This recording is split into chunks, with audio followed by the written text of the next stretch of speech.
Salut à toi, j'espère que tu vas bien. Et si tout ce que tu pensais savoir sur le travail et le succès était faux? Aujourd'hui, on vient casser un mythe bien ancré dans notre société. Travailler dur ne garantit pas le succès.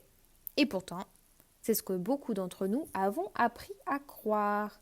Bienvenue dans Intuition et Impact, le podcast où on parle de spiritualité, de mouvement et de business, sans bullshit, mais avec beaucoup de conscience.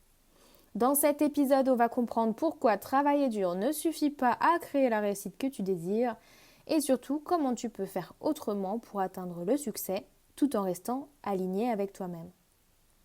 Pourquoi travailler dur ne garantit pas le succès? Déjà, depuis notre enfance, on nous enseigne souvent que pour réussir, il faut travailler dur, se sacrifier et mettre toute notre énergie dans ce qu'on fait. Mais ce qu'on oublie souvent, surtout en tant que femme, c'est que cette mentalité de travail acharné peut nous mener à l'épuisement et au burn-out.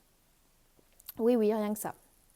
Travailler dur n'est pas synonyme d'être efficace et encore moins de créer un business aligné avec tes valeurs profondes.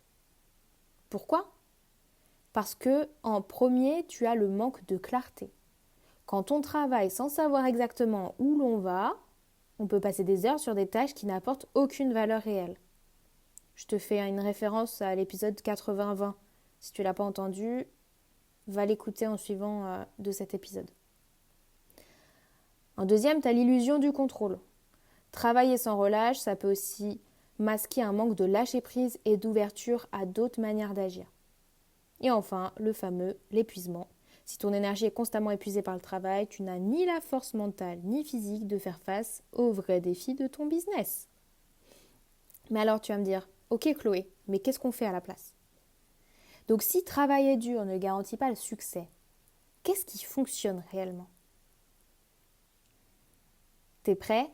On y va. En premier, focus sur l'intention et la vision claire. Il est essentiel de définir une vision claire de ce que tu veux vraiment. Comment est-ce que tu veux obtenir quelque chose ou aller quelque part si tu n'as pas le plan détaillé? Tu vas pas prendre l'avion sans savoir où est-ce que tu vas. Quoique ça pourrait être intéressant, mais là on parle business, on ne parle pas de voyage. Quand tu sais où tu vas, chaque action que tu entreprends devient plus impactante, plus significative et plus intentionnelle. Pose-toi les bonnes questions. Pourquoi est-ce que je fais ce que je fais? Créer un plan qui repose sur des actions concrètes mais équilibrées en prenant en compte ton énergie, ta motivation et tes priorités du quotidien. C'est essentiel. En deux, prioriser la qualité sur la quantité, messieurs, dames. Mesdames surtout. Mais messieurs, dames. Il est bien plus important de faire les bonnes choses que de faire plus de choses. Et ça, toute la génération Instagram, contenu tous les jours, tout ça, nous pousse à oublier en fait que la qualité se ressent plus que la quantité. Et avec les algorithmes, voilà, ça nous pousse à une surconsommation et une surpublication aussi constante, malheureusement. Mais au lieu de multiplier les tâches, tu vas te concentrer sur celles qui ont réellement de l'impact.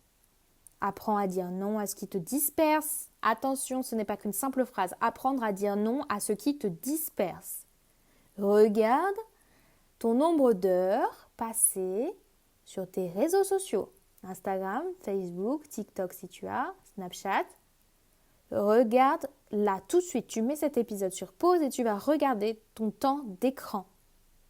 Prends-en conscience. Je ne suis pas là pour te faire culpabiliser, mais prends conscience de ton temps d'écran. Ceci est de la dispersion si tu n'as pas un cadre et une structure. Et tu vas apprendre à honorer ce qui nourrit ton business et ton âme. Tu penses que scroller sans intention, soit une intention de trouver quelque chose qui peut être utile pour ton business ou tout ça, ça va t'honorer? Non, c'est en train d'être une fuite énergétique en fait. Rappelle-toi que moins peut être plus quand tu choisis tes actions avec discernement. C'est-à-dire, par exemple, aussi, tu vas me faire le tri dans tes abonnés Instagram. C'est pas normal et possible d'avoir plus d'une centaine d'abonnés Instagram. Fais le tri, tu n'en as pas besoin d'autant. Ça va venir nettoyer aussi ton espace, un peu comme quand tu nettoies chez toi, c'est pareil. En troisième, tu vas apprendre à lâcher prise et à laisser la place à l'intuition. Une autre clé du succès, ça va résider dans le lâcher prise. Plutôt que de forcer les choses, laisse-toi guider par ton intuition et les signes que tu reçois. Bon, après, c'est aussi apprendre à recevoir les signes. Et ça, c'est une autre histoire et c'est quelque chose qui peut être intéressant à travers la danse et à travers le yoga. Apprendre à s'ouvrir à notre oracle intérieur, notre intuition. C'est des choses que j'ai développées moi dans mes accompagnements en lien avec la danse. Bref. Ce que j'étais en train de dire, c'est que ça va être dans la réceptivité, dans des pratiques d'accueil que tu vas recevoir les messages qui vont t'amener au succès. Intégrer des pratiques comme la méditation, le yoga, la danse intuitive dans ton quotidien, très clairement, ça peut t'aider à te reconnecter à cette intuition. En quatrième, équilibrer ses énergies féminines et masculines. Et je pense que ce sujet, j'en ferai tout un épisode de podcast parce que c'est tellement important. L'équilibre entre la structure qui est l'énergie masculine et la flexibilité qui est l'énergie féminine, je crois que je me suis trompée. La structure qui est l'énergie masculine et la flexibilité qui est l'énergie féminine, c'est important à équilibrer. Ce n'est pas en forçant tout le temps que tu vas réussir, mais bien en créant des espaces à la fois où tu peux recevoir des idées, des opportunités, et d'autres espaces où tu peux agir et structurer avec intention.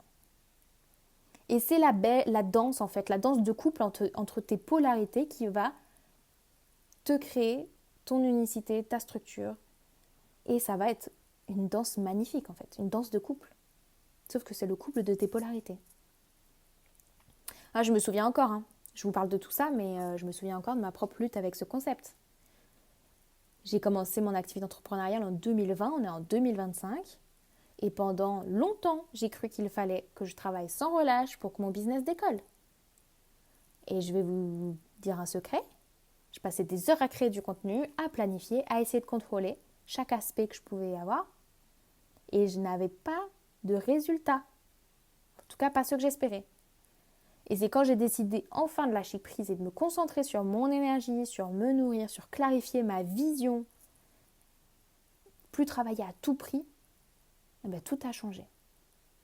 J'ai appris à travailler de manière plus stratégique et alignée avec mon cycle menstruel et énergétique et à avoir des actions vachement plus impactantes parce qu'il y avait cette réflexion avant l'action. Et c'est là que j'ai commencé à avoir les vrais résultats sans m'épuiser. Et toi, j'aimerais savoir où tu en es aujourd'hui avec cette notion de travail acharné. Est-ce que tu te sens bloqué dans l'idée que plus tu travailles, plus tu réussiras ? En tout cas, je t'invite à réfléchir à cette question. Quelles actions puis-je prendre aujourd'hui qui sont en alignement avec mon énergie et ma vision ? Si cet épisode t'a parlé, partage-le avec une amie qui a besoin de lever le pied sur le côté opérationnel de son business. N'oublie pas de laisser un petit like, de commenter pour me dire comment toi, tu as changé ta relation au travail. Ou où est-ce que tu en es aujourd'hui dans ta relation au travail. En tout cas, on se retrouve très vite pour un nouvel épisode de Intuition et Impact. En attendant, fais confiance à ton intuition et passe à l'action.